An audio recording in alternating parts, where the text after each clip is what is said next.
rasa kesusu. Apa awake dhewe iki wis wangun dadi wong ngemis lho. Ketoke wangun. Dengkulmu ya ora. Lah iki sowan kok tiba-tiba Begawan Durna kok ngendikane kaya ngono. Durna iki suarane atos terus. Rasa tok gagas, wis santai wae. Wis gak matur apa perlune. Betul. Wonten dawuh sinuwun. Padharjo sapraptamu. Tansah pinangkane kawidadan ring sambi kala bekti kula kunjuk sinuwun. Ndak tumpuk pangestu Tampanono. Kula pun dinggo jimat paripin dayana ing kasantosan. Petra padha slamet sapraptamu. Rekana pati sengguni wilujeng bekti kula kunjuk. Iya Petra. Tak tampa pangestu Tampanono. Para kawan Bagong Padharjo sapraptamu. Berkahipun sinuwun Prabu Duryudana wilujeng sowan kula. Bekti kula kunjuk sinuwun. Iya, Bagong tak tampa pangestu Tampanono. Kula pun dinggo jimat paripin dayana ing kasantosan. Bagong padha slamet sapraptamu. Pangestripun Rekana Patih Sengguni wilujeng bekti kula kunjuk Rekana Patih. Iya Bagong tak tampa pangestu Tampanono. Kula pun dinggo jimat paripin dayana ing kasantosan. Oh, Petra kantong bolong padha slamet sapraptamu. Slamet ora peduli apa kowe. Lho. Kok wasramu kaya ngono? Apa kowe ora nyawang ento Begawan Durna kuwi suwijining brahmanane Narendra. Aku ki piyayi kowe dibagekke kok. Ucapmu sampe nae dhewe. Napa pun pantes nek wong kaya kula niku sowan ratu kok menganane ming ngemis. Kula tak takon karo sampeyan. Apa Petruk iku kondang nang sowan piyayi luhur, apa kondang Petruk ki nek sowan wong duwe ming arep jejaluk. Apa kondange kaya ngono? Mestine kaya ngono kuwi. Wong ora duwe ki nek sowan karo wong duwe mesti ming arep jejaluk. Ning Petruk ora kaya ngono kuwi. Alah, ora usah dadak silak karo atimu. Nek panjenengan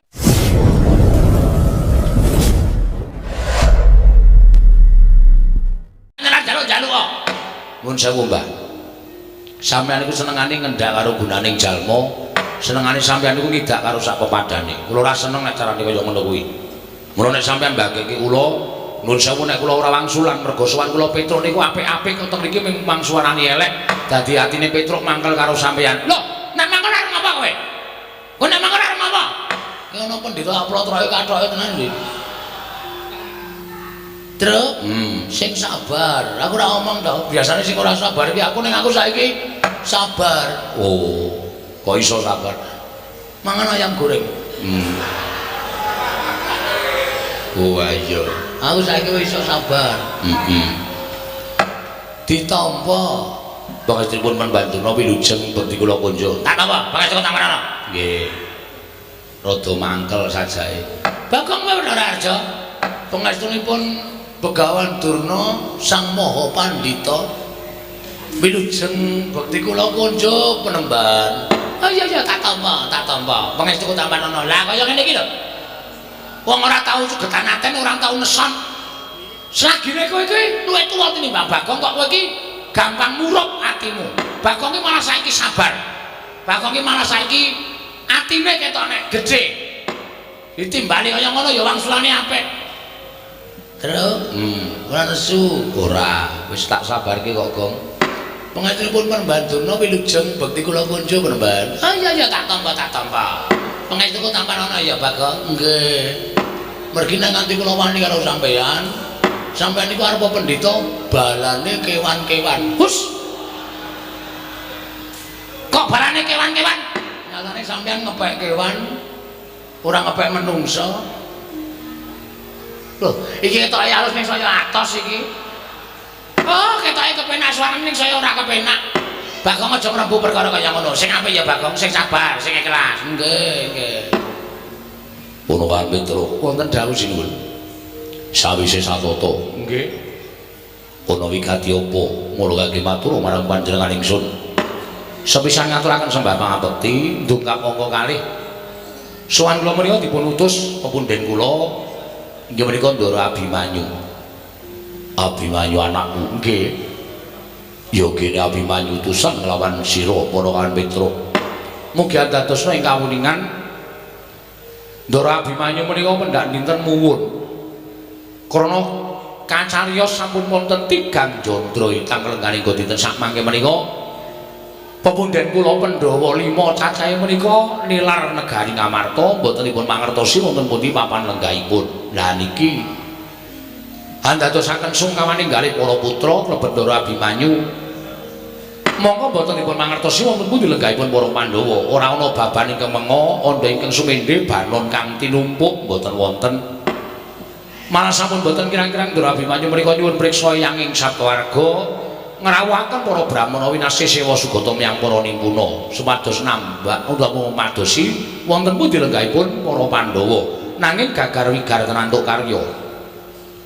Tumuli nalika semanten petang-petangan kali kula diitung-itung sapa pendhita sing urung disuwuni prisa. Lah kok mak gragap Ndara Abimanyu paring dawuh Petra kowe sowan ning Sukalima. Gandeng Kanjeng Rama Kanjeng Wanjadipati kuwi duwe guru sing banget dibekteni. Mula nyuwun prisa karo Eyang Panembantuna Pandhawa nilar praja kuwi lenggahe ning endi. Nek panrisa nuduhake matur nuwun, nek ora wis mangsa Baranga Petruk klepat kula nilar Tanjung Anom nganti kalih Bagong sowan teng negara Ngastina. Dados wigatosipun kula menika mboten gadhahi wigatos kaliyan Sinuhun Prabu Duryudana. Nanging nuwun sewu, kula sowan mriki menika betah Begawan Durna. Mergi kala wau kula jujuk wonten ing Sukalima menika suwung. Mboten wonten tiyang babar blas. Lawange gembokan tumunten wonten cantrik sing matur kali kula nek Begawan Durna sowan teng Ngastina wis kula jujuk sowan mriki. Mula nuwun pangapunten nggih sinuwun sowan kula wonten sanipun Prabu Duryudana menika mboten betah kaliyan panjenengan ning kula badhe nyuwun ngampil Begawan Durna mboten ketang namung sekedhap kemawon. Badhe kula suwuni prisa wonten pundi lenggahipun para Pandhawa dinten sakmangke menika. Nek Begawan Durna saged ngaturaken kula akoni nek pendhita pancen kondang monyor-monyor pendhita kalugengrat wasis-wasis temesi. Ning nek Begawan Durna ora iso ngaturaken wonten pundi lenggahipun para Pandhawa pun sarembug kalih Bagong wiwit dinten menika Durna kudu minggat saka Ngastina. Pun ngoten mawon matur kula menawi wonten lepatipun nyuwun pangapunten sewu lepat nyuwun pangaksama. Oh Durna, wonten dawuh nggih. Petruk matur kados mekaten. Bawa Durna sampun tanggap kula semanggaken kula caosipun Bawasesa. Petruk, pripun, Mbah? Kowe butuh karo aku to, Panakawan? Nggih. Bakal takon apa? Mbok penak jagongan iku adu arep. Ora kok ungkur-ungkuran ndak ora kepenak ning dirasake. Oh iya, aku tak maju. Nuwun sewu kemarin kula majeng nggih. Kula semanggaken Bawa Durna. Petruk, pripun, Mbah? Kowe butuh takon karo aku? Nggih. Takon apa? Kacarios Pandhawa menika sampun tigang candra nilar negari Ngamarta. Dadosaken susah penggalipun Ndara Abimanyu, mula kula nyuwun dawuh. Menawi Panembantuna menika pandhita ingkang pinter saestu lan ngertos sadurunge winarah, kula ajeng nyuwun priksa. Pandhawa menika lenggahe teng pundi saniki tasih sugeng napa sampun boten wonten? Bapa Panembantuna utawa Eyang Panembantuna kula aturi paring dawuh, simbah pendhita kula aturi paring dawuh, Pandhawa saniki teng pundi nek pun kecetha keterangane ajeng kula jujuk papan lenggahing para Pandhawa. Ajeng kula jak bali teng negara Ngamarta kula kanthi kondur wonten negari Ngamarta. Ah, kandhak plekundung salu gembol semarante, hawala. Petruk, pripun? Wis pirang-pirang dina iki tak arep-arep kok ora ana wong takon tentang Pandhawa. Lah kok dadi kowe tekono ing kene? Kowe takon Pandhawa lungane menyang endi? Kepasang Yogya katuju ing Nginuk. Aku nek kowe takon karo Begawan Durna, kuwi wis pas, kuwi wis mathok, kuwi wis dadi niatku bakal nuduhake menyang endi dununge para Pandhawa. Alhamdulillah, Gong. Begawan Durna ngerti. Pandhawa lenggahe endi? Wis gak ditakoni ae gak dijuk. Pandhawa gajah mundur terus. Nek kira-kira Begawan Durna ngapusi, ora usah melu-melu pacule sirahe kok. Konjruk tegel pacule semen. Lah piye nek pendhita apus-apus arep ngopo? Urip ya mung ngapusi kono kene. Allah modar malah wis ora kok omongan. Sabar ya Bagong, sabar. Pacule urung ana. Ha mengko aku gawa. Aku dadi sak kepenakmu kowe. Teng pundi? Petruk. Nun. Kok aku tak takon karo kowe. Dasarmu apa nek aku ora ngerti kok kowe nundung karo Begawan Durna? Durna kon minggat saka negara Ngastina kuwi dasarmu apa? Kowe iki mung gedibal. Kowe iki mung Panakawan kok nglungake brahmana kaya aku. Dhuwur derajatku nek negara Ngastina, dhuwur derajate sampeyan nang negara Ngastina nek sampeyan ora duwe hak kewajiban tumrap negara Ngastina. Lho, kok iso kaya kandha kaya mangkono? Lah nggih. Dasarmu apa? Dasar kula melu duweni negara Ngastina. Sira Prabu Duryudana menika mung ratu wakil. Niku ora duwe hak tumrap negara Ngastina. Sing duwe hak tumrap negara Ngastina menika para Pandhawa. Monggo Pandhawa niku momongan kula. Tur upama ditelusur babakan sejarah. Petruk niku ngewangi udak-udak. Petruk niku ngewangi gotong semen mikul wedi jaman bangun negara Ngastina. Mula nek kula niku nundung sapa wae teng saking negara Ngastina sing ora duwe hak tumrap kewajiban negara Ngastina kula sah entuk. Ngoten. Kaya sampeyan niku nek Ngastina dilenggahi pendhita sing ora ana nyatane sing putih ming serban karo ketune ning atine kuning jerone ndok bosok kula ora trima. Lu wong sampeyan minggat sing mriki. Ha to, Kang? Cocok. Ora minggat yo gajuli ya, Tru. Kok Tru? Ya. Rasa gampang nesu ora. Maton to dasar kula. Dadi arep sapriki niku sing dadi lenggah dampar Prabu Duryudana ning Petruk duwe wenang tumrap negara Ngastina. Kula sing bangun Datulaya, kula sing ngewangi udak-udak, kula sing wangi gotong-botong, kula sing ngewangi makani para pekerja-pekerjane kula niku ya duwe andil tumraping negara Ngastina. Dadi aja dimengke. Sing duweni Ngastina niku mung para-para pengarep-pengarep boten. Pengarep niku duwe pikiran ning sik temandang ora ana apa arep dicor nganggo pikiran. Pikir, Mbak. Dan semanten ugi sing mikir ora ana nek ana sing tukang nyambut gawe ya ora mlaku. Mula loro-loro niki dadi siji. Aja diya diniya nek ora ana aku, ora bakal dadi kaya ngene. Saniki tembung kaya ngono disingkirke. Niku tembung sing mikolehake awake dhewe, tembung sing gumendhung mergo awake dhewe. Aja ana aku. Niku pun mboten jalan, sakmenika pun mboten jalan. Sakmenika menungso niku kedunungan pikiran, kedunungan ati, kedunungan rasa. Nek gelem gumregah mung mrembihake tangan jangkake suku pikire gelem diolah niku napa-napa bakal kelakon mung kari gelem apa ora tembunge keset apa ora nek keset ya dadi wong rekoso nek ora mesti entuk dalan rejeki niku tumrap kula ngoten diar Petruk iso dadi moden ya Tru nek mejang gleling ya Petruk iki tur kenyataan kuwi ora mung omongan tok. Dadi nek sampeyan ora iso ngandhake ndoro-ndoro kula Pandhawa, wo tenan, kula ora mung ngomong goro. Kula ken lunga sing mriki. Kula ken ngangkati sandangan sampeyan lemari-lemari kula ken ngangkati tumpake gerobak terus minggat nduh teng pundi sampeyan papan pernae. Nek aku lunga mesti digoleki para Pandhawa. Kula sing matur. Nek Durna wis lunga, kowe mesti didukani karo para Pandhawa. Nuwun sewu, Pandhawa ki arep juragan kula kali kula wedi. Kali kula ngitung. Mergo apa? Pandhawa ki niteni karo kabecikane wong liya. Ngoten. Pandhawa ki niteni karo dharma bektine batur-batur kaya kula niki. Pandhawa niku ora tau lali karo dharma bektine kaya kula. Mula arep kula niku ora sowan mbok suwene 7 taun.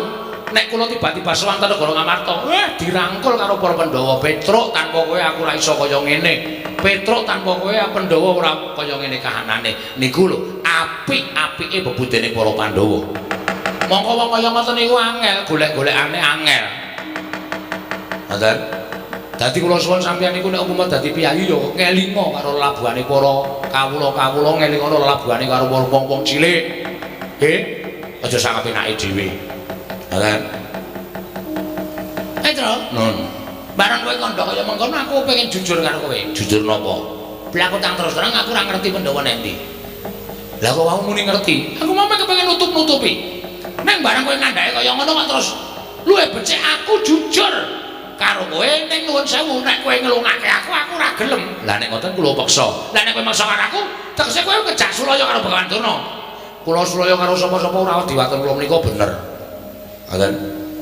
Nek pancen sampeyan kejak sulaya karo Petruk sampeyan ora gelem lunga saka negara Ngastina mergo iso ngandikake Pandhawa lungane nang ndi? Lah nuwun sewu teng pundi papane wong neter katidayan. Lho Bagawan Durna sing kula wedeni apa mau metu jaba Petruk kowe metu jaba dhisik sampurnaning masyarakat aku meneh keterangan karo kowe janji goro ditenono ana pendhita tak ileng-ileng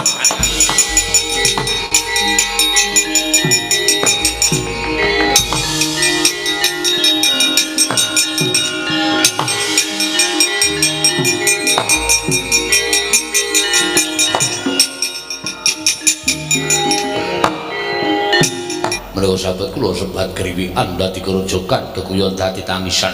Upami mekaten malam menika tumrap kula Kamasang Yogya katujuh nginu. Lha ripun kados pundi Paduka paring dawuh mekaten? Lho, Petra kaliyan Bagong menika awon tanpa warni mriku maneh. Man Sengguni pripun kabare enten pawartos napa ngawi sangganing para sata Kurawa? Manwerti. Paman Sengkunar metu mlatar numpak dukar kula Dursasana nungsung kabar. Man Sengguni numpak mitmini kula Dursasana nungsung pawarti werta Man Sengkuna numpak kreta kula Dursasana nungsung pawarta. Man Sengkuna sedase atos kula nungsung pawarta lho. Paman Adyan putra pun Kartomarma cemadhong dawuh. Paman putra pun Swatama cemadhong dawuh. Ya, Bapak Daryo Cengkuri Raden keputra pun Dirlogati cemadhong dawuh, Mas. Kepripun kabari? Wonten pawastos napa kula cemadhong dawuh, Mas? Kula pun cicitrasi nyanyadong dawuh, Man. Pripun kabari wonten Bapak? Bapak paring damel menapa, Man? Kula iki ngene ya, Le. Rembugan jroning pasewakan ora ana kejaba mung kepengin gawe srana patine para Pandhawa. Nanging durung rampung gone padha rembugan babak anglene jujul lan usuli. Sowane Petra kantong bala ngandhakake ento Pandhawa ninggal Praja Ngamarta. Monggo wis sawetara wektu Udakara wis sak telung candra. Rekake takon kaliyan Penemban Durna nanging malah dawi gegeran. Mula kang sangka kuwi Dursasana kabeh Kurawa diketapake budal lumarap golek menyang didununge Petruk lan Bagong. Ketemu bondo tangane kerincung sikile leboke pakunjaran gedhe-gedhene dipateni ya kulub Dursasana. Walah, nggih, Man. Mboten ken kandung sulusun awi nderek udu. Napa sing didhawuhke pawon lamun sendika ngestakaken dawuh mangkata dina iki lho nggih ngestakaken dawuh. Petra Ndara Surtayu ya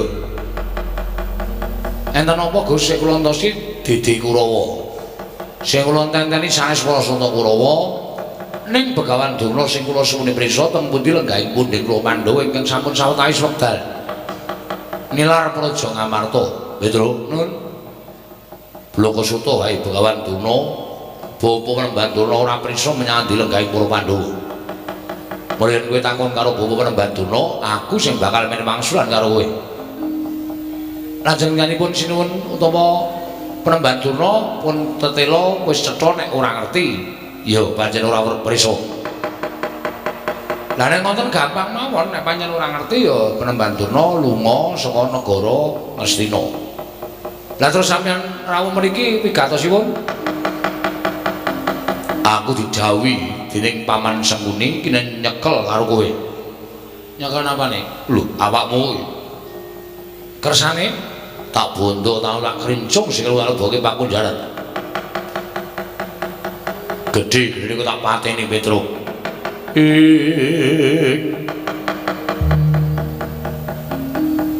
Kagat risang kapirang ora nangkul kirempet kempet dosa ngreknaning bawana. Oh, welasan ora ngerti sangkan marani lah kok malah Petruk tekan negara Ngastina kok kaya arep dikrenah patine. Mula ora dadak kowe bangga, ora dadak kowe selak. Ulungna tanganmu, tak bondo, tak krincung sikil bagi pakunjaran. Mas, nek pancen sampeyan arep mateni karo Petruk monggo. Ning carane sapi mang jagal sik. Nek wis kula ambruk ora duwe daya, mang pateni kula manut. Wani karo Surtayu. Sing tawedeni awam. Kowe biyen tekan saniki kula mboten wedi karo sampeyan. Pecah dadamu sirna Margolayu. Mang maju mriki jajal-jajalan karo Petruk. Minggir kok. Ya.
Bagong.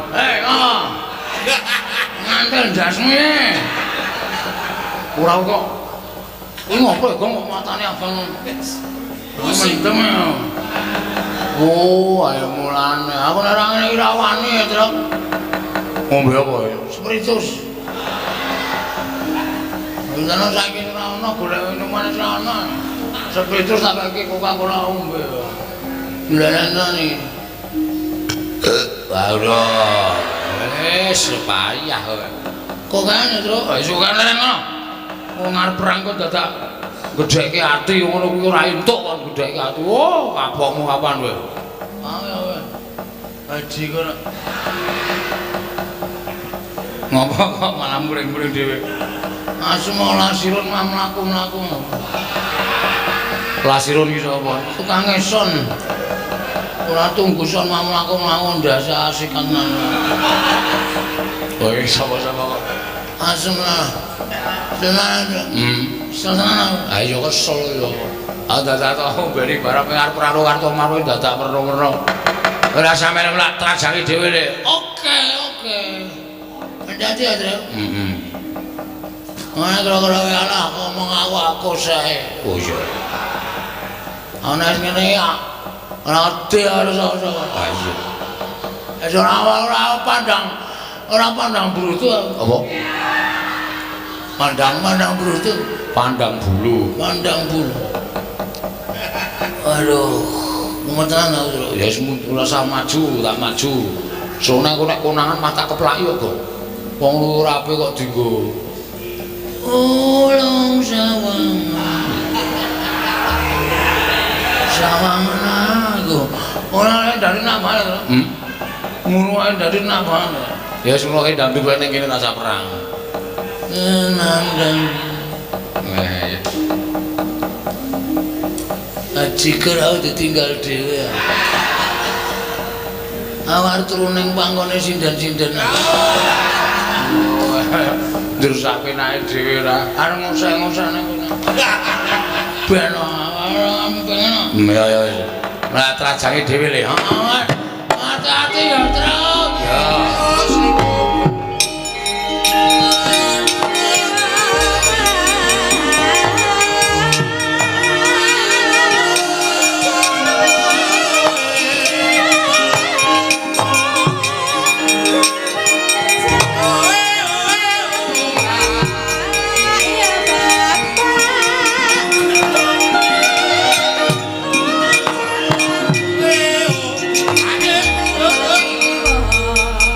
Kula man. Petruk seprika-sepriki mboten suda kekuatane. Nek malah saya mempenge mboten kanten-kanten kula semanggaken. Kowe iki pangeran pati kok kalah karo Panakawan. Nyatane kawon diun menapa-menapa kawon yo kalah ora dadak kowe ki ngomong. Wah, idiot. Bagong perang kali kula.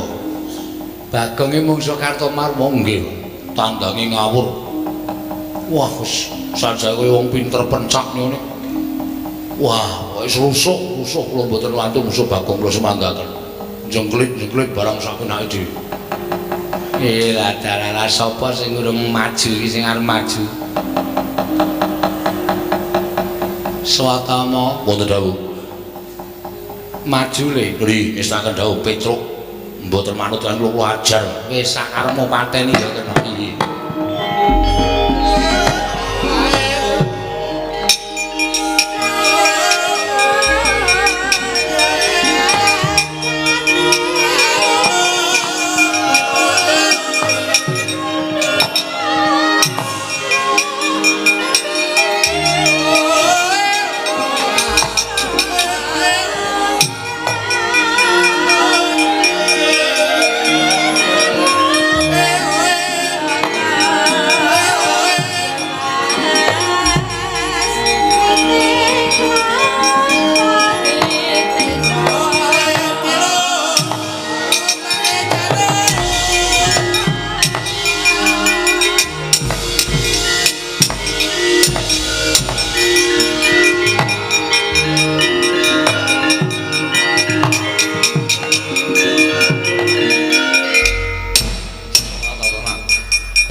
Karpo ke menang karo Kartomaro menang karo Raden Surtayu musuh Swatama entuk musuh kowe ayo Walesan Petro kowe diantemi kok menang wae mlirik matamu kowe menungso apa kowe kepan apa lah kok dadi kowe menang wae ayo lagi ayo Walesan kowe ngece karo kowe ngino karo dume tak antem ora apa-apa matamu mlirik anggemu aku ki anak pendhita kowe anak batur diantem kok ora apa-apa malah mencicil mripate anggemu apa ayo mana suaraku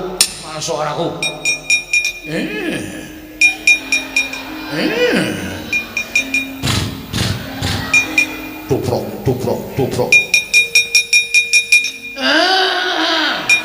rasa melu-melu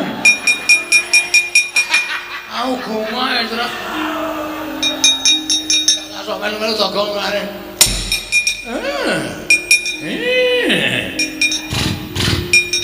tuprok kowe diantung kok malah hahi kowe malso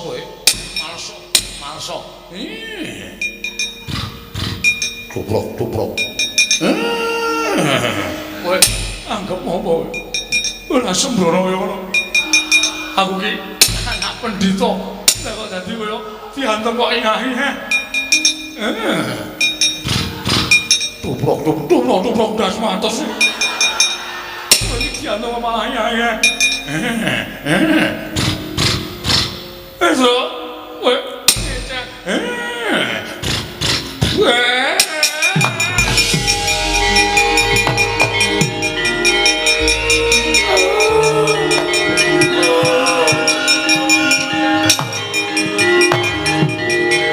aduh antos sing balong mleting kulit yen perlu kowe nggo pusaka apa aku ora bakal wedi ayo menakan masuk kene atiku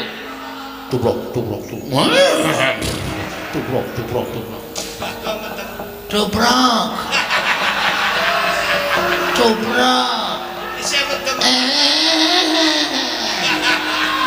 tolong rungokna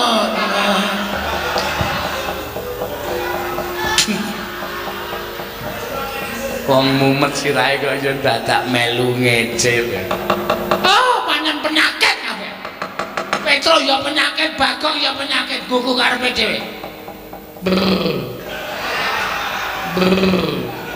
iya cobrok yuk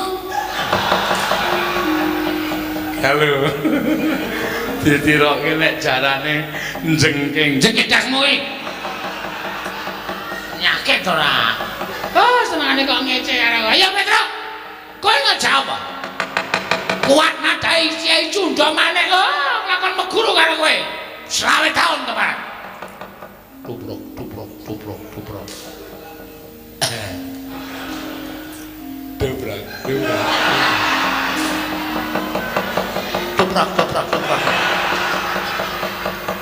siam ini malah ngejak setar balapan jaran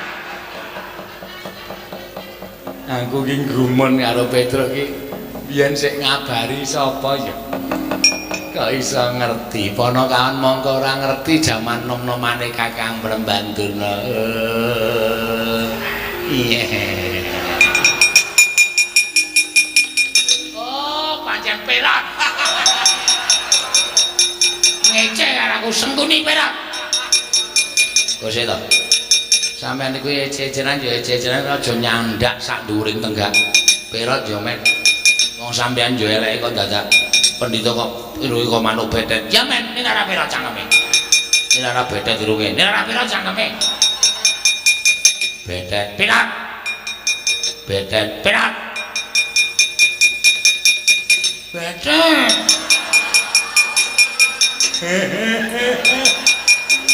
Bagong tak linggis dasi tenan kok ngerti perkara kamu di betet-betet jempul atas ora lho Bagong ngerti nek sampean iki pendhita kaya manuk betet ya betet ora pirat betet tetrat arat urung muni kok wis diwangsuli ora aman cepet-cepetan ora pirat oh cah adil kae nek mrene ngece sampean nek merono mece kula Menang-menang. Nggih, nggih. Diem. Nggih. Anggere sing ngecek tendangi sampean. Mboten, Mbak. Petro. Ayo. Main ya. Tandang ana badak. Aduh. Syukur. Ayo kowe ketuntu ora. Ora gelem muntur ning padukan kabadakan. Piye ya iki? Saya tak raup saya dipaten. Nggih. Ndak ketuntut terus ora. Nek sampean mboten raup, kula percaya, malah mangke sampean ming munamuni bedet terus. Mergo sampean niku gampang eling-eling kata-kata sing pun mangucapke. Mergi nek mboten sampean mungkin mboten dadosaken perot ing menggar. Iki iso bebayani mergo nek sampean maju ra beto Kyai Perot. Aku gak iya ta.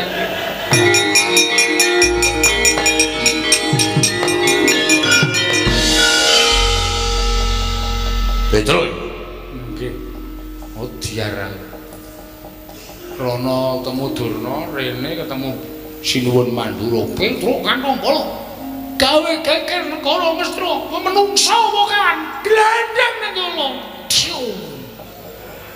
Kelungkung.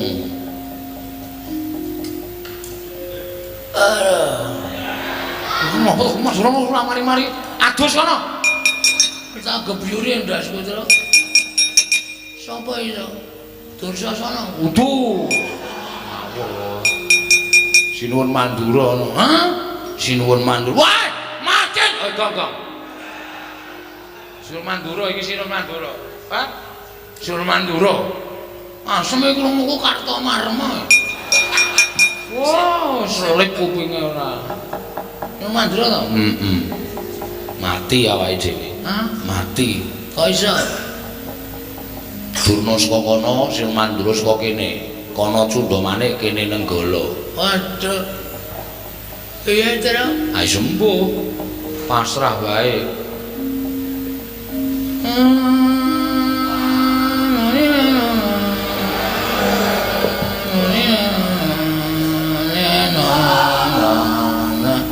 Ngopo e gong kowe iki? Nganggo keyboard.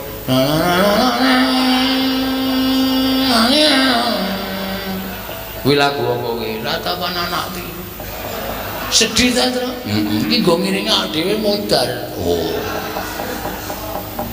Betapa mujur nasibku. Malang, aku seneng mujur.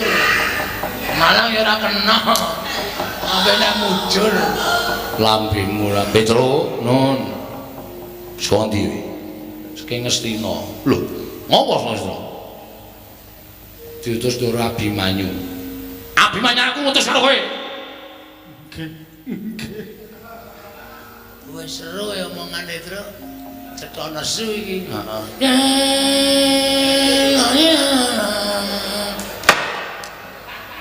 Tupak jasmu kowe. Anggelana sedyanane ana. Tulung sawan. Oh kuwi. Iki pantai layar. Aku lagi nyiptake bedayane ora iso rampung tak. Tak pentas ya, Tru. Iya. Ngopo Ngastina? Ditut karo Abimanyu. Lah ya Abimanyu ngutus kowe ning Ngastina apa?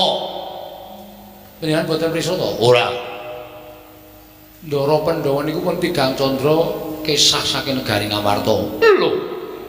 Pandhawa sira 3 sasi mos karo Ngastina. Ngamarta. Nggih. Lah kok aku ora krungu kabar? Mboten ngerti wong ya niku lelungan meneng-menengan kok.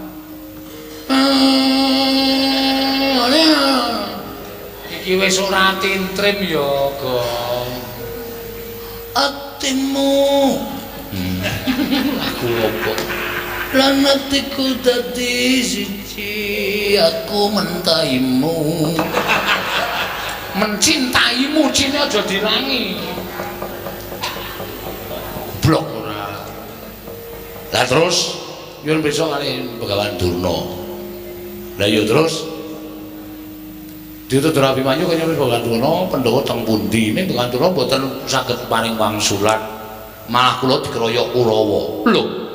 Malah kowe dikeroyok Kurawa? Nggih. Lah terus dadi perang. Ning sepira to bangkane para Kurawa, nyatane kula ya iso menang. Lah kok kowe iso menang kok mlayu-mlayu ki opo? Begawan Durna sajake ajeng mentala kali kula sinuwun. Mentala piye? Begawan Durna mentala kali kula dheweke nggawa cundha manik.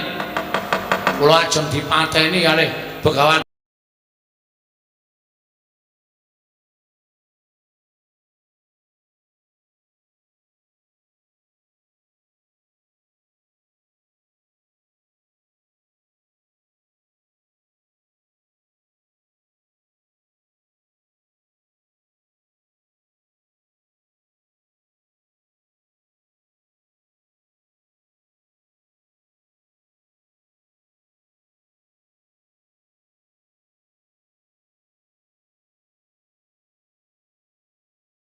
Afale.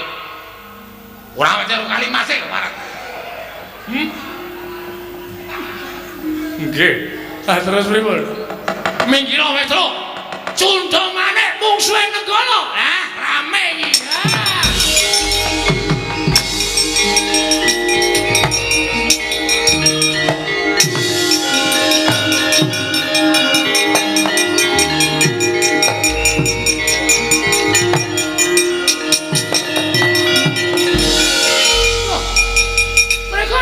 Mandura. Nggih. Mlika Kyai Nenggala wonten menapa? Nggo ngembari wong tuwa sing kurang gawean nggawa pusaka tengah-tengah awan niki arep ngopo? Arep ngopo sampeyan nggawa pusaka? Anu namung mlampah-mlampah nggih. Mlaku-mlaku pripun? Tange kelakone wong nggawa pusaka mlaku-mlaku arepe piye? Mesti ditamake wong. Iya, mesti ditamake wong. Nek ngoten lho ya namake negara kene diadane menungso. Lho, sinten sampean? Lho, lepat kula napa? Sampean nggawa pusaka kula nggawa pusaka. Rasa kok yen gulung diduwa piye? Mboten nggih. Mboten kula sampun ngakeni lepatan. Singgahke. Singgahke. Dilebokke. Dilebokke. Diwerangkake maksud kula. Oh nggih. Ah, wis malah konangan kaya ngene. Wong tuwa sampeyan niku lho ngerti, nggawa nenggala arep mateni Petruk to. Nah, sing nggawa nenggala sampeyan. Cundha maneh ajenge mateni Petruk to. Sir kula ngoten. Sare kula tak takon karo sampeyan. Nggih. Petruk niku sapa? Petruk niku Pandhawa. Baladewa niku gedhene sing niki tau tate dipong karo Petruk. Baladewa niku iso dadi ratu mergo labuhane Petruk. Baladewa iso mukti awi bawa Cakrawati bau dedom niku mergo labuhane Petruk. Dadi nek ana sing arep nyekara karo Petruk, sing arep gendak sikara karo Petruk, sing arep minta Allah karo Petruk, Baladewa ora trima. Nggih, leres menika. Petruk nika ya gedhe labuhe tumrap negari Mandura. Petruk menika ya gedhe labuhane tumrap paduka anak Prabu Baladewa. Mila sapa sing arep mateni karo Petruk padha karo wani karo Sinun Mandura. Lah, sampeyan ngerti? Ngerti. Lah kok sampeyan arep mateni karo Petruk? Kula ngajeng mateni lampune Petruk kok.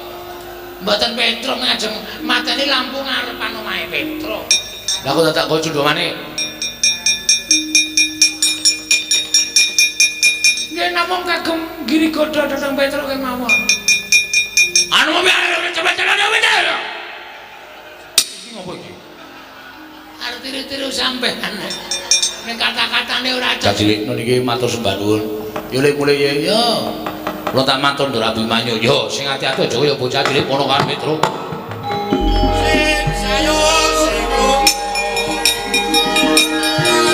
Di Pramesti Bathara Guru namung kula nuwun sewu kekilapan menapa paduka Di Pramesti Bathara Guru ingkang ngertos mobak musik dhateng jagat. Sampun manika titah swantah. Nadyan kutu-kutu warang atoga jinaring wonten ing pangaos paduka. Nanging sabab menapa dene paduka dadak ndangu dhateng ing neraka ing sithik pangudal-udal. Mboten wonten jamak limanipun ing atasipun kula ingkang damel cangkriman. Tumunten kula ing ngambatang cangkriman menika piyambak Kakang. Kakang Resi ngedambatang cangkrimanipun ing rayipun Manikmaya. Lho nyaha. Iki Di menawi tela mekaten kula badhe munjatasa paduka Di Pramesti Bathara Guru. Kakang Rada kula semanggaaken.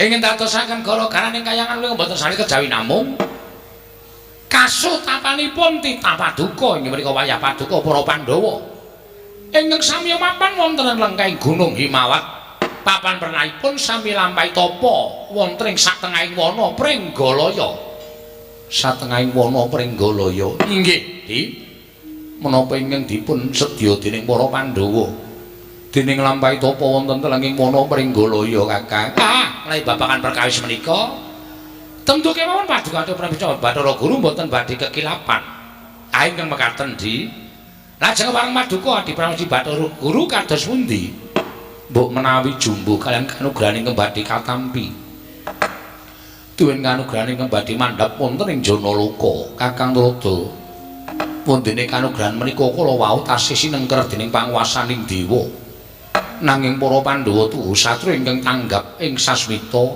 tuhu satra ingkang lantip panggrahitanipun nadyan Jawata dereng matedhakaken sasmita bilih badhe matedhakaken kanugrahan iwa semanten para Pandhawa wayah-wayah kula sampun kepareng lampahi tapa wonten telenging wana Pringgalaya Kakang Rada kanthi tumanggaping gati para Pandhawa miwah tumanggaping penggalipun manahipun para Pandhawa mekaten andadosaken katarima gesangipun para Pandhawa mila mboten nami aneh menawi sakmangke menapa ing sampun tinumbas kanthi sarana tapa brata menika ingkang rayi badhe matedhaken kanugrahan dhateng pun para Pandhawa Kakang. Dalah. Ngaten menika kula nembe mathuk, ngaten menika kula mendhi gathuk. Menawi sampun dipun lampahi dening para Pandhawa menika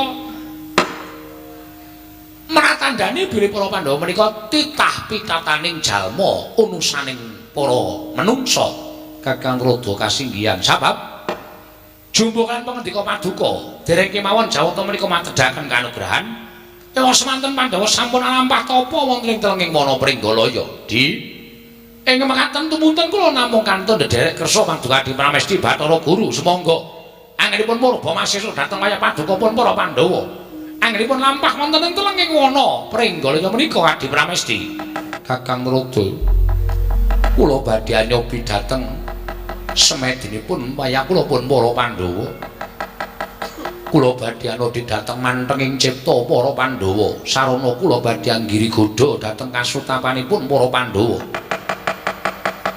kanthi cara menapa paduka badhe anggiri godha dhateng kasutapanipun paduka Adi Pramesti Bathara Guru padidik ingkang wenang anggayuh kanugrahan menika tanah sanes kejawi namung pambayuning Pandhawa inggih menika pun Puntadewa mboten ketang sakmangke ngraosaken dayaning wahyu kelebet para Pandhawa sekawan cacahipun badhe ngraosaken dayaning wahyu nanging ingkang langkung wigatos ingkang nampi kedah pun pambayuning Pandhawa nggih mila kula badhe anyodi dhateng mantenging cipta pun Puntadewa tuwin kula badhe anyobi dhateng ikhlas sing naos kelawan pun Puntadewa sarana sakmangke kula badhe saring wujud dadi satu berbiran Kakang Sato berberang kados pundi?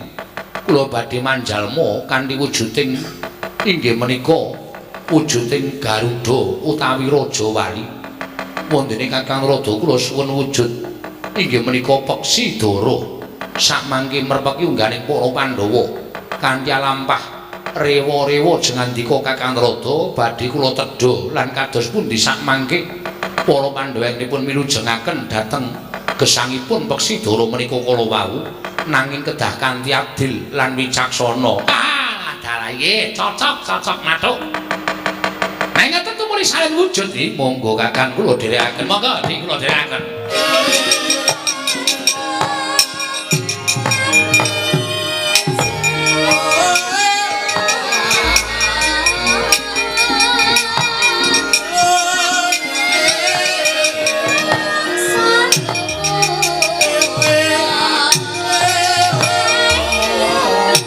Sampun wujud kados mekaten.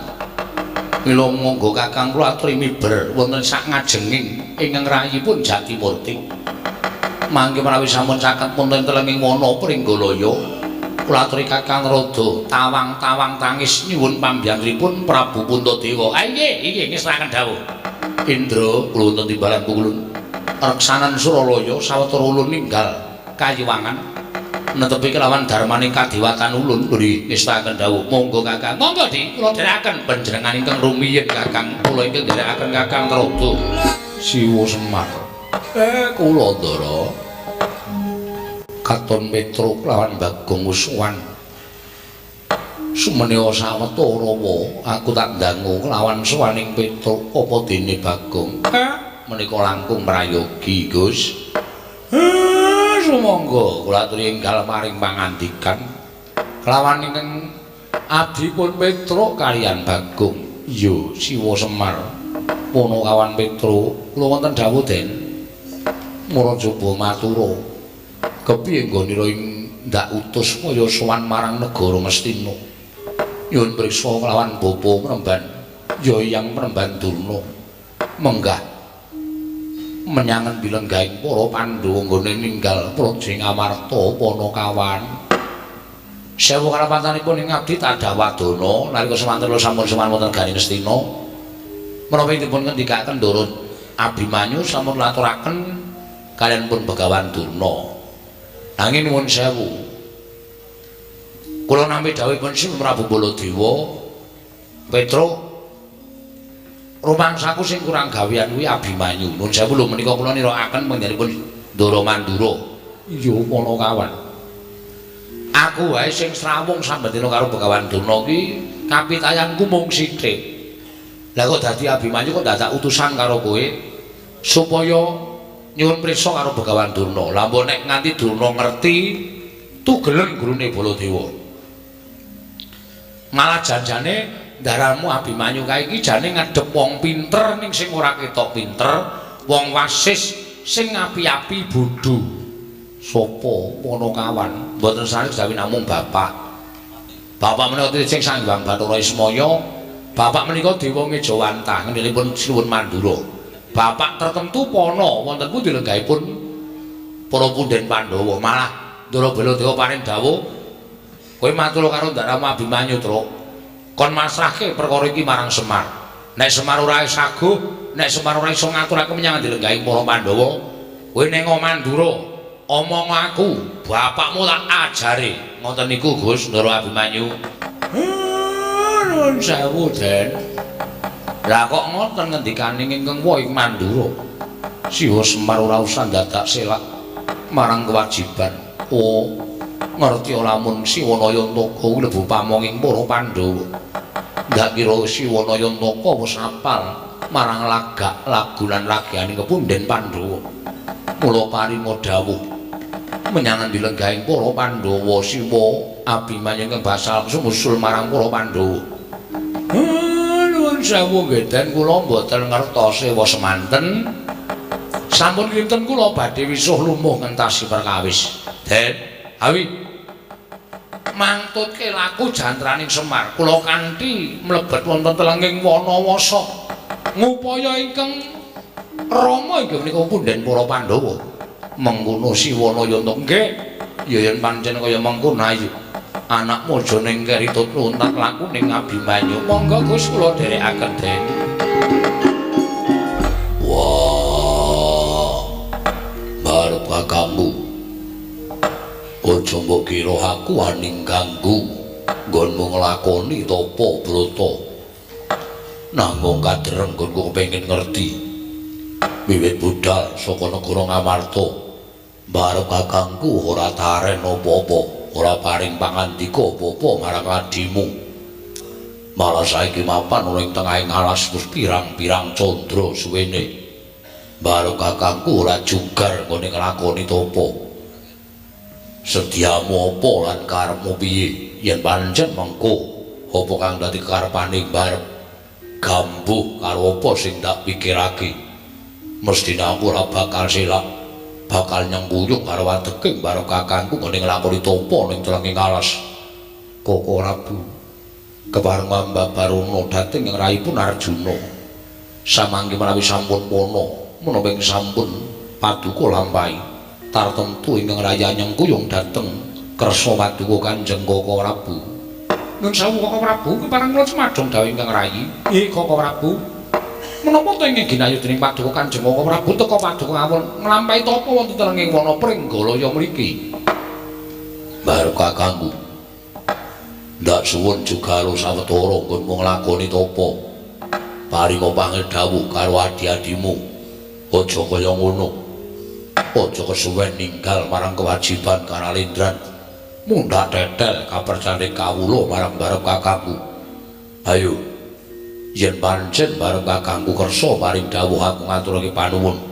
Lah yen barep kakangku ora kersa paring dawuh, wah ndalung ngapura. Yen aku kudu bali marang Praja Ngamarta netepi marang kewajibaning kasatriyan barep kakangku. Dara, Arjuna wonten timbalan kembar. Wonten dawuh ora kuwi wonten dawuh. Pun Kakang nyuwun mangapura ingkang gedhe ya Yayi, dene pun Kakang ora paring dawuh kelawan siadi. Ngerti lamun pun Kakang nampa sasmitaning Jawata, ya nadyan durung pana apa ta ingkang sinasmitakake dening para Jawata. Nanging gandeng pun Kakang wis nampa sasmita, tegese pun Kakang kudu nglakoni sasmita ingkang wis pinaringake marang Puntadewa. Nalika semana Puntadewa didhawuhi supaya mapan ana ing wana Pringgalaya. Mangsa semedi nglakoni tapa brata. Munggo apa ta keparinging Jawata pun Kakang dhewe durung bisa gagapi marang keparinging dewa ingkang paring sasmita kelawan pun Kakang Dimas dereng ngantos paripasami Bawacana. Kasar saking katebian kapireng penangising peksi Dara ingkang ngarujit penggaling Sang Puntadewa.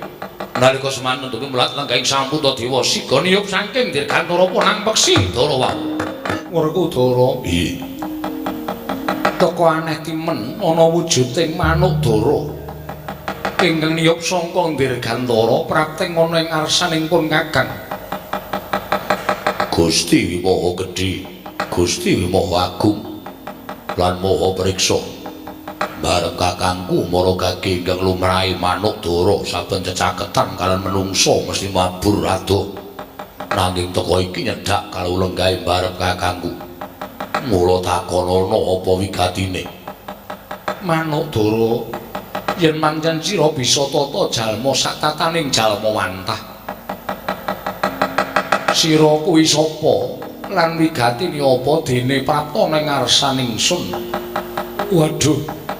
Sinuwun sesembahan kula sampun boten wonten papan malih kinarya pengayomanipun ingkang abdi. Kula menika namung peksi Dara limrah. Namung mugi andadosna kawuningan kula menika nilar endhog 3 wonten susuh kula. Ing nembe kula angremi supados sakmangke saged wenteh wujudipun peksi Dara ingkang badhe nerusaken dhateng sejarah kula. Sira wujuding peksi Dara lumrah ingkang ninggal susuh sababe apa? Teka sira mentala ninggal kelawan susuh. Mongko ndhok ingkang mapan ana ing susuh mau perlu mbok ngremi supaya mbabar wujud piye ing Dara. Ingkang kuwi kabeh minangka dadi anak-anakmu manuk Dara. Krana anggen kula dipun bujung tuwin dipun oyak-oyak kan satunggiling peksi ageng menika ingkang wujud Raja Wali tuwin Garuda. Sinuwun kula badhe dipun tedha dhateng Garuda menika kala wau. Satemah kula mlajar saking susuh kula. Tebih nggon kula mabur sampun sayah sewiwi kula. Tumunten kula nyuwun tulung dhateng Paduka Gusti kula sanata. Mugi kepareng mangayomi dhateng kula saking Garuda ingkang badhe mangsa dhateng jasad kula. Bakal golekake wonten aja manuk Dara iki. Iki mesakake manuk Garuda. Mboten. Kedah Dara menika ing dados mangsa kula. Lah banjur karepmu piye? Paduka sinten? Aku Nalindra Ngamarta Prabu Puntadewa. Walah dalah nyuwun pangapunten Gusti. Nadyan kula wujudipun Garuda parandene kula menika mangertos bilih Prabu Puntadewa nika Nalindra ingkang lila lair terus ing batin. Panjenengan Nalindra ingkang tansah bebantu dhateng sak papadaning titah. Kula saged nglenggana bilih Paduka ngayomi dhateng manuk Dara menika. Nanging kula nuwun sewu. Jejering Nalindra kedah madheg wonten ing adil lan bebener sampun ngantos awrat ingkang sesisih tegesipun ngawrataken manuk Dara nanging entengaken dhateng kula. Semanrugi ngawrataken dhateng kula nanging entengaken dhateng manuk Dara. Sedaya kedah sak traju lan sak bobot. Ya pancen kuwi ingkang bakal ndak lakoni. Mula saiki coba sira njaluk ijolapa. Sinuwun.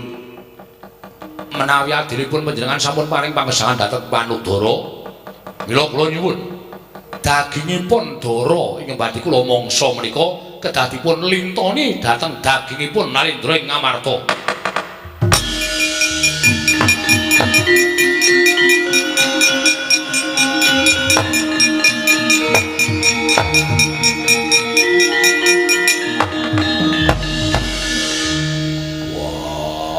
Arep kakangku. Kowe arep ngopo? Kok Prabu Paduka badhe menapa? Werkudara. Iye. Aja nyaruhipun Kakang Arjuna ora usah dadak matur werna-werna. Mbok menawa pancen iki panggasah pangungkaling jiwa tumraping Puntadewa. Garuda wonten dawuh. Apa ingkang bakal sira aturake lan wis mbok aturake marang Prabu Darmakusuma bakal tak wujuti. Ora wegah engko bakal menehi jol daging ingkang bobote padha karo Manukdara. Kabeh dadi srana nggonku ngrampungi perkara iki kanthi adil lan bener. Werkudara. Iye. Arjuna kula wonten paring adhawuh. Golek watu sartane wujuding kayu ingkang dawa. Manukdara iki arep tak timbang karo boboting daginge Puntadewa Janaka.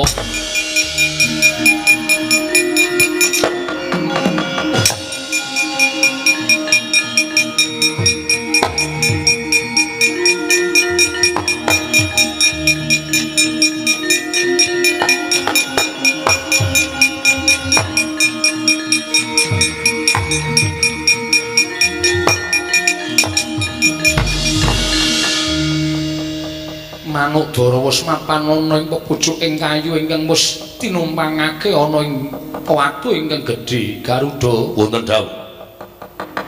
Muga kowe neksenana yen to nganti abot sisih sarta ora adil nggonku nraju kelawan daginging Puntadewa lan daginging Manukdara.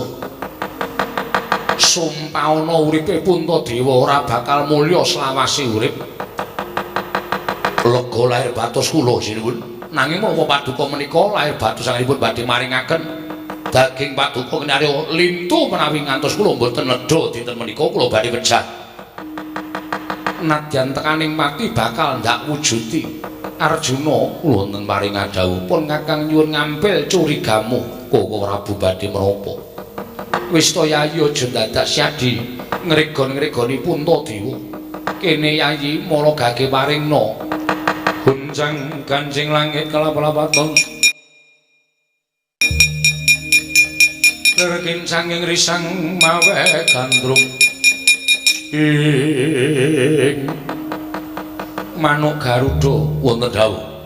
mara gage wis padakno ora bakal aku wegah nglakoni perkara iki. Mbok menawa kanthi kaya mengkene memungsuanmu lawan Manukdara bisa rukun, kowe bisa golek pangan liyane Manukdara ingkang dadi mangsanmu. Ya ta laruta saking godha sang Kurakala.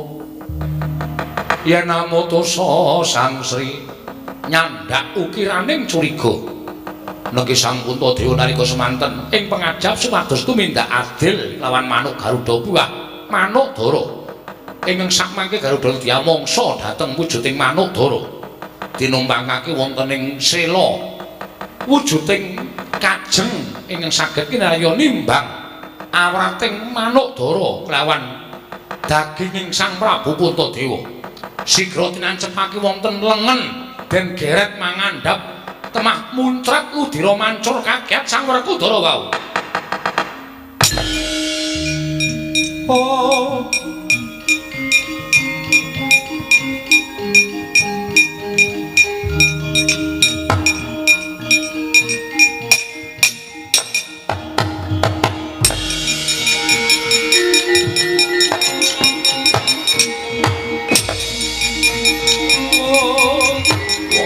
parandene mangke tasih awrat Manukdara sigra nyandak curiga den tancepake wonten ing padaran sumembul punang ludira dawah kalenggak sirna margalayu Sang Darmakusuma wau. Oh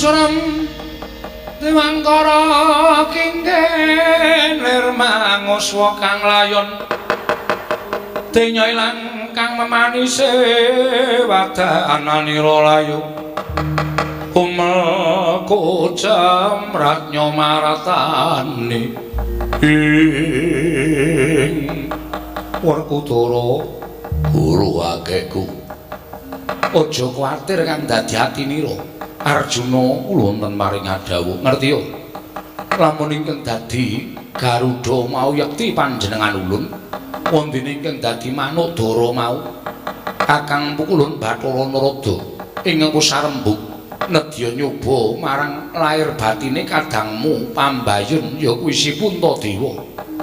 Wah nanging barep kakangku wujude nganti kaya ngono. Wah, saiki malah tekaning pati. Mbuya tekaning pati ulun ingkang bakal ngusadani kelawan kadang kita Darma Kusuma. Wah, Bathara Guru kakekku mangsa Baranga.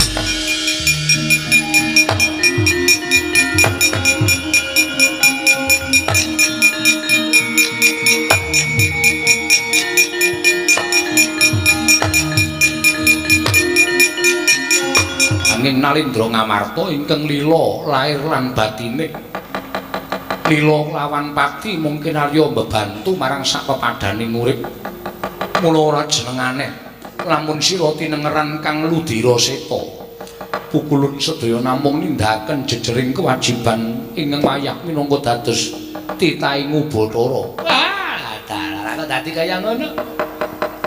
Ora ana manungsa apik-apike bebudane ngukur si Puntadewa mula ora jenengane. Yen to jenenge Puntadewa, Puntawi luhur dewa kuwi wis ngarani keluhurane wae ngumpuli para Jawata. Mula kang sangka kuwi nggih. Apa ing kita lakoni jroning wana Pringgalaya sayekti anggadhuh kanugrahan. Sira ulun paringi priksa. Lamun sejatine Jawata bakal matedhakake wahyu ingkang wiraran wahyu Pura Kencana. Apa to werdine ya mung jeneng kita ingin bisa mangun sawijining negara sasat kaya dene Pura Kencana. Pura kuwi papan, Kencana kuwi tembung ingkang sarwa becik. Mula Ngamarta diasta dening Puntadewa tanpa beda kaya dene wujuding Pura Kencana, papan ingkang kebak kanikmatan karukunan sarta kebak rasa ayem tentrem.